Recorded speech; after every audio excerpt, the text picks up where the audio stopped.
আসসালামু আলাইকুম।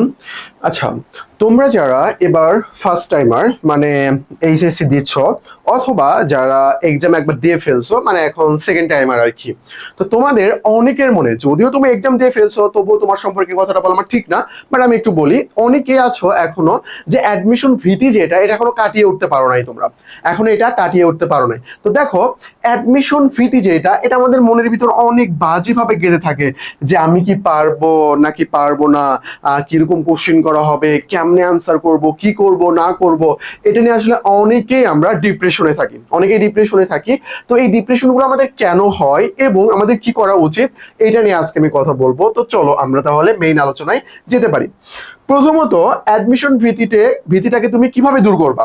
প্রথমত ব্যাপারটা হইলো যে ভাই, তোমার প্রিপারেশন ভালো না এই জন্য তুমি ভয় পাচ্ছ, এটা একটা কারণ, অনেকগুলো কারণ আসবে।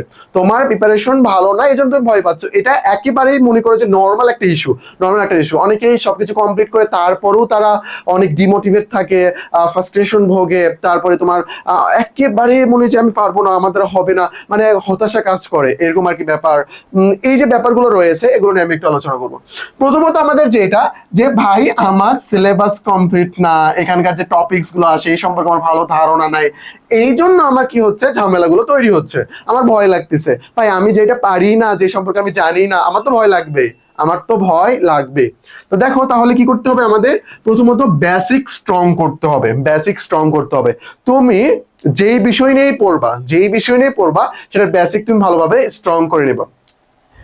একটা সেকেন্ড ওয়েট। আচ্ছা, তাহলে এখন ধরো তুমি ইংরেজির একটা টপিকস পড়তেছো, যে parts of speech. Parts of speech পড়ার সময় প্রত্যেকটা টপিকস ভালোভাবে ক্লিয়ার করে নেবা, কারণ এটাই ভিত, এটাই ভিত। এটার মাধ্যমে তুমি পরবর্তীতে আরো বিভিন্ন ধরনের কোশ্চেন সলভ করতে পারবা। পার্টস অফ স্পিচ, তারপর টেন্স, এগুলো অনেক অনেক বেশি ইম্পর্টেন্ট, একেবারে ভিত হিসেবে তোমার গড়ে ওঠে। তো বেসিক স্ট্রং তোমাকে অবশ্যই অবশ্যই করতে হবে, বেসিকটাকে অনেক ভালোভাবে গড়ে তুলতে হবে। তো দেখো, তোমরা যারা এখন সেকেন্ড টাইমে, তোমাদের হাতে এখন হিউজ পরিমাণ সময় রয়েছে, তুমি কিন্তু এটাকে কাজে লাগাতে পারো। তারপরে খুব বেশি কি করা, বেশি বেশি মক টেস্ট দেওয়া, মক টেস্ট। তো অ্যাডমিশনে যে এমসিকিউ পরীক্ষাটা হয়, ভাই তুমি যদি প্রচুর পরিমাণে ওই টাইপ কোশ্চেন পরীক্ষা দিতে থাকো, তাহলে কি হবে, তোমার ভয়টা কেটে উঠবে। আর এই টাইপ কোশ্চেন তো আমি পারতেছি, পারতেছি আমি, এরকম ভাবে তোমার ভয়টা কেটে উঠবে। তার মানে হইলো, প্রচুর পরিমাণে এক্সাম দাও। তোমরা যারা সেকেন্ড টাইম রয়েছো, তোমাদের আশেপাশে যদি কোনো অফলাইন এক্সাম থাকে, এখানে জয়েন হয়ে যাবা। অনলাইনে বিভিন্ন ধরনের যে এক্সাম গুলো থাকে, এখানে জয়েন হয়ে যাবা। এক্সাম তোমার জন্য অনেক অনেক বেশি গুরুত্বপূর্ণ। তারপর নেগেটিভ মানুষদের থেকে দূরে থাকা, বিশেষ করে ফ্রেন্ড সার্কেল। কিছু ফ্রেন্ডরা এমন আছে, আরে পারবি, এত বড় সিলেবাস, এটা কমপ্লিট করা কি পসিবল, এত এত জায়গা থেকে কোশ্চেন আছে, কেমনে কি করবো, তোর ন্যাশনালে ভর্তি হয়ে যাবো, তোর প্রাইভেটে ভর্তি হয়ে যাবো। তো ভাই তোমার বাপের যদি টাকা পয়সা থাকে, প্রাইভেটে ভর্তি হয়ে যাও, কোনো সমস্যা নেই, প্রাইভেট থেকে তুমি ভালো কিছু করতে পারো। বাপের টাকা থাকলে অনেক কিছু করা যায়, অনেক কিছু সহজ হয়ে যায়। ওকে, তো যাদের বাপের টাকা পয়সা নাই, মধ্যবিত্ত টাইপ, তারা আমার কথা চাইলে শুনতে পারো। তো এই টাইপ যে মানুষজন গুলো আছে ভাই, এইগুলো থেকে আমাদের টোটালি দূরে থাকতে হবে, টোটালি আমাদের দূরে থাকতে হবে। যে না ভাই, আমি আমার মতো করে আগাবো, অ্যাডমিশন সময় আমাকে একটু স্বার্থপর হইতে হবে, তোরা একটু সাইডে যা, আমি আমার মতো করে আগাই। ফ্রেন্ড সার্কেল অবশ্যই থাকতে হবে, বাট এই টাইপ ফ্রেন্ড থেকে আপাতত তোমার দূরে থাকতে হবে। বুঝতে পেরেছো? আগে থেকেই মানসিক প্রস্তুতি নাও।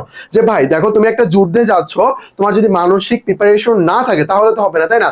মানসিক ভাবে তোমাকে আগে কি করতে হবে, প্রস্তুতি নিতে হবে, যে না আমাকে এগুলো এগুলো করতে হবে, এইটা এটা করতে হবে। ওকে, ঠিক আছে, তো সামনে এই ব্যাপারগুলো আমার সামনে ঘটতেছে বা ঘটবে আমার সামনে, তো আমাকে এটার জন্য কি থাকতে হবে, অবশ্যই অবশ্যই প্রিপেয়ার থাকতে হবে। যেগুলো তো আমার সাথে হবেই, তাই না? আমাকে মেনে নিতে হবে এই বিষয়গুলো।